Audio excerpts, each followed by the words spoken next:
Alright, what's going on, everybody? The Air Lord is back for another Fear the Walking Dead Season 5 review vlog. This one is for Episode 4, entitled Skidmark. If anyone went into this season not knowing what that title description really meant, like probably a car chase of some sort where that happens, it's actually not. It's the name of Salazar's cat. He calls this cat Skidmark that sets off traps and it lures walkers away. He uses it when he raids like different apartment stores. If people prior were setting up traps, he uses this cat pretty ingeniously to kind of get a lay of the land, what's going on, and that was actually how this episode started. He was listening to some country radio. You see a little bit of how he scavenges his supplies.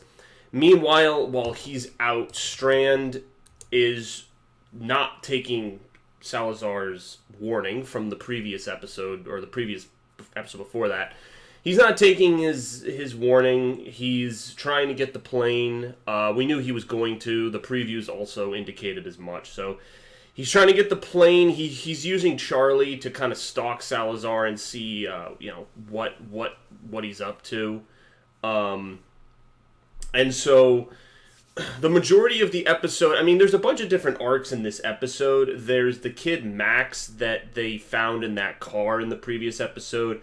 Him and Luciana are back at the truck stop, and he's using the radio to kind of send Alicia and Morgan astray because he doesn't want them to find out what the kids are doing. And so it's this whole thing, because we knew from the previous episode that the kids were the ones laying the traps, seemingly so that Morgan and Alicia's group wouldn't try and help them, or they still didn't trust them.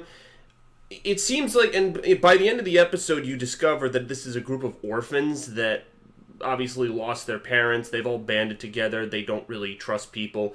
Kind of reminded me of the Oceanside. It was almost like the Scavengers and Oceanside from the original Walking Dead combined into one group. Because you had the Oceanside component where they just want to be left alone, and then you had the Scavenger component because they were rugged, just scavengers of supplies. Not only that, they are vaguely aware of the helicopter group people, which I'll get into because there are some flashes of these people. So I just wanted to say that comes up, but we're going to get a much bigger component of it next week. But yeah, in this episode, a lot of the character development is on Salazar. It's on Salazar and Charlie, because we know Salazar had a daughter, Ophelia. There's some pent-up rage that Salazar has because he thinks that Strand is far too selfish, and he just doesn't trust him. Like, he says that he's going to take Charlie because he doesn't think that Strand can keep her safe, that Strand is still going to be selfish. So there's a lot of pent-up rage from the past and how he defines his friend Strand through these means. And so a lot of the episode is there's one department store that the trap goes off. It's like an LMG that breaks the glass, and there's this herd of walkers. They're leading them away in the car, and they're gonna bring them to the gates just to kill them all. But Strand and the rest broke the gate trying to get the plane out. Which, had they just waited, the plan would have worked and the plane would have been intact. However, it sets up for a pretty unique character moment, albeit there were some things that had to go perfectly right, like that SWAT truck with the machine gun rounds had to not work. That was plot convenience. Obviously, them breaking the fence just because they were insistent on getting the plane out, that was another plot convenience. And so it all sets it up for this character moment where Strand, he takes out pretty much the whole Walker horde with the propeller blades of the plane, and that actually breaks the plane, and it shows that Strand was actually willing to help somebody else even though it meant endangering his mission, which required that plane absolutely 100%. So it was a nice character moment because it did show that Strand had changed since, and Salazar kind of realizes that. It still seems like he's going to go off on his own. I don't know if that's just because they wanted this character for a brief appearance, and then he's just going to scoot on out of there. We didn't have... I mean, it's funny because the show is now kind of doing sort of what The Walking Dead does, at least in Season 7, where you had different groups. And so, like, each episode is dedicated to a certain group of people. John, June, and Dwight aren't in this episode, and, next week is all about Althea and the helicopter people. Of course, I'm super excited about that because this is pretty much what I believe The Walking Dead has been building to. Not just Fear, but just, the show, the Rick Grimes movies. This group is going to be insanely important for everything going forward with the Rick Grimes movies, tie-ins, and stuff like that.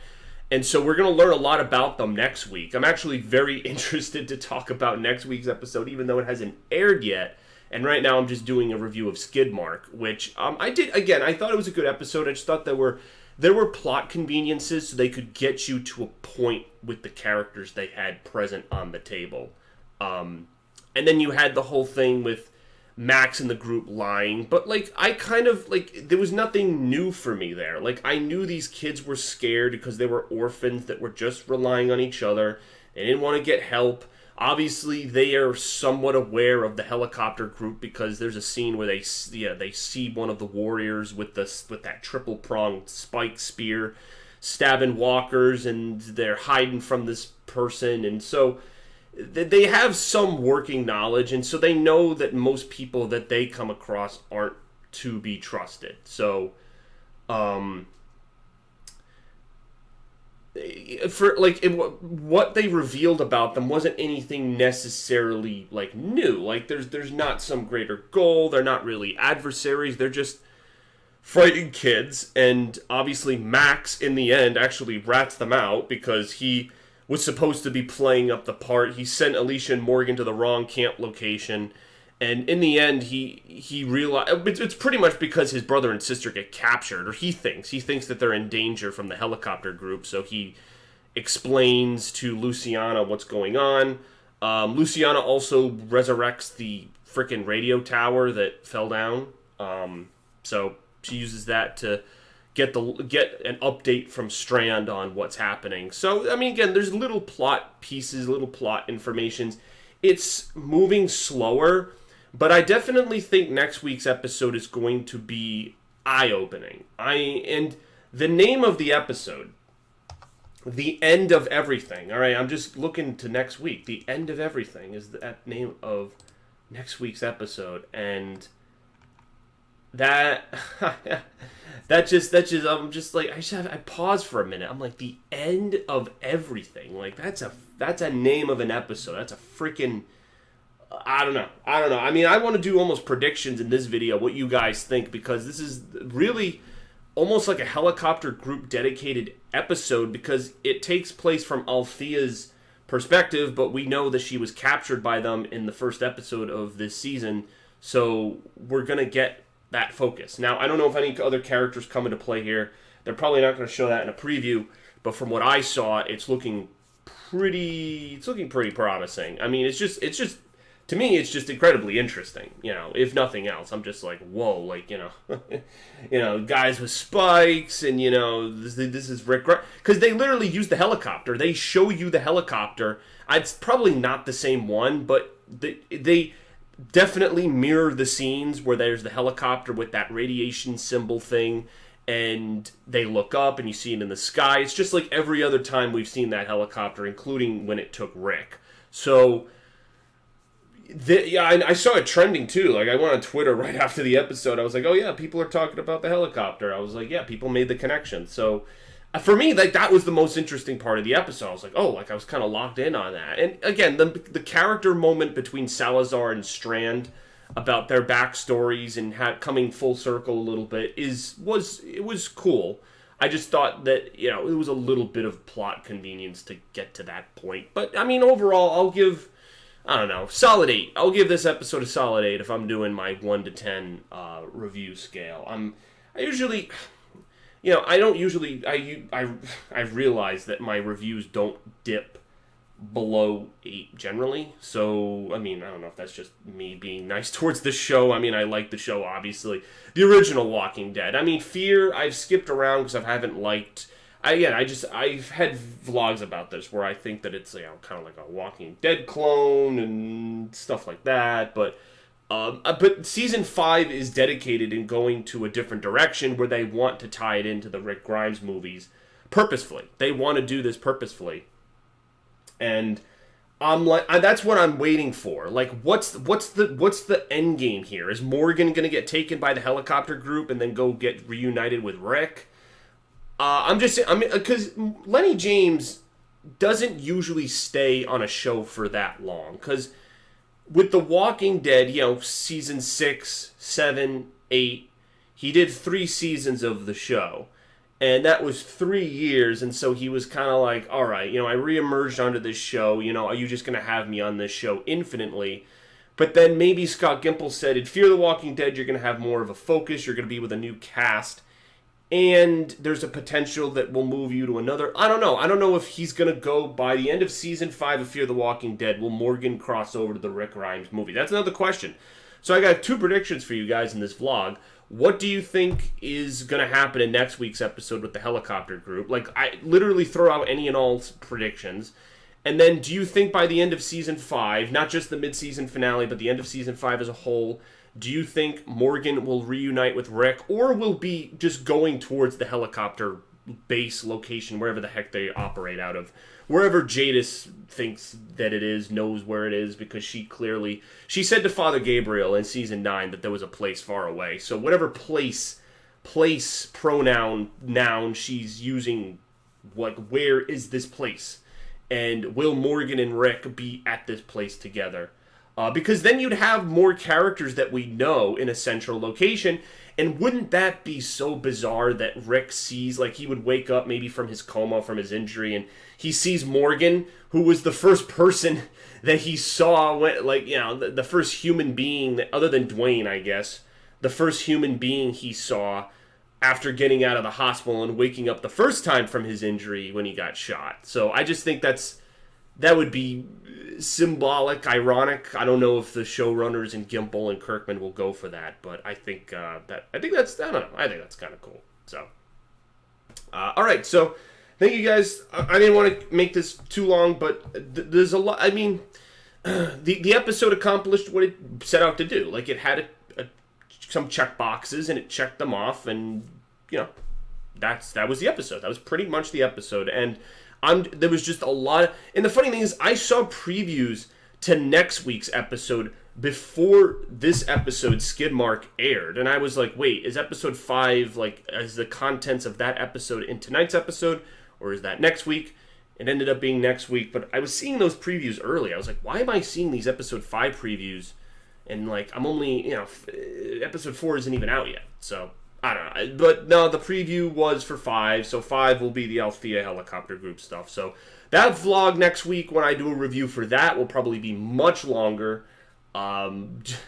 Just saying, I'll probably have much more to say about that once we kind of